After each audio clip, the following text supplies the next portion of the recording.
Mavis is a diesel engine who works for the quarry company shunting freight cars in their sidings. She has 6 more wheels hidden by side plates just like Toby's. Mavis is young and full of her own ideas. She loves rearranging things too and began putting Toby's cars in different places every day. This made Toby cross.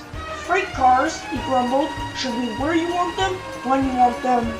Fiddlesticks, said Mavis, and she flounced away. At last, Toby lost patience. I can't waste time playing pump the cars with you. Take them yourself. Mavis was pleased. Taking the cars made her feel important. At the station, Diesel oiled up to her. Toby's an old fusspot, she complained.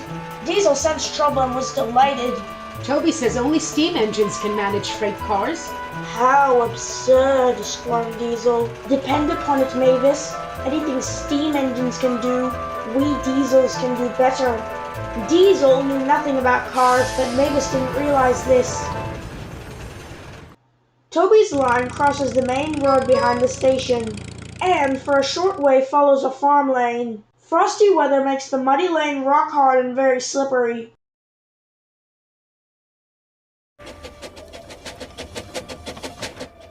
Toby stops before reaching the lane. His fireman halts the traffic at the crossing and then he sets off again. By using the heavy cars to push him along, he has no trouble with the frosty rails in the lane and across the road. It is the only safe thing to do in this kind of weather.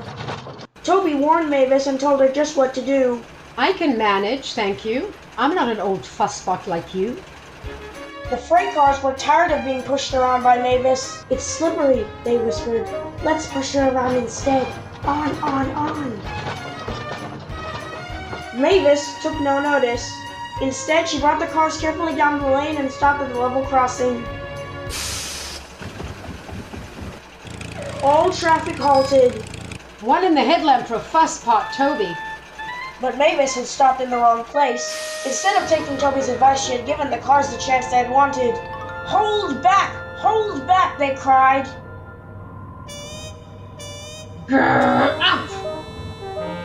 The cars just laughed and her wheels spun helplessly. Workmen sanded the rails and tried to dig away the frozen mud, but it was no good. Everyone was impatient.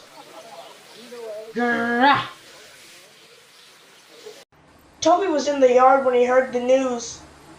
I warned her, he fumed. She's young yet, said his driver, and she can manage her cars herself, interrupted Toby.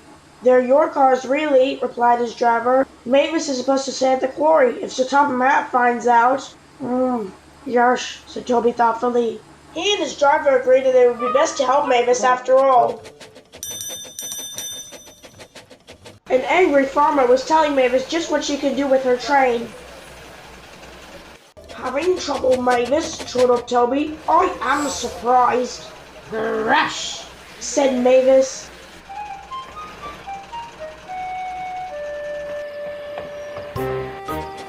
With much puffing and wheels slipped, Toby pushed Mavis and the freight cars back. The hard work made his fire burn fiercely, and his firemen sprayed hot cinders to melt the frozen mud.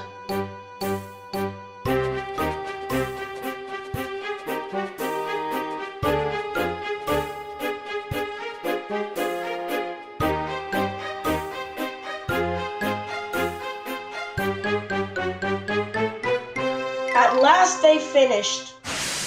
Goodbye, called Toby. They'll manage now, I expect. Mavis didn't answer.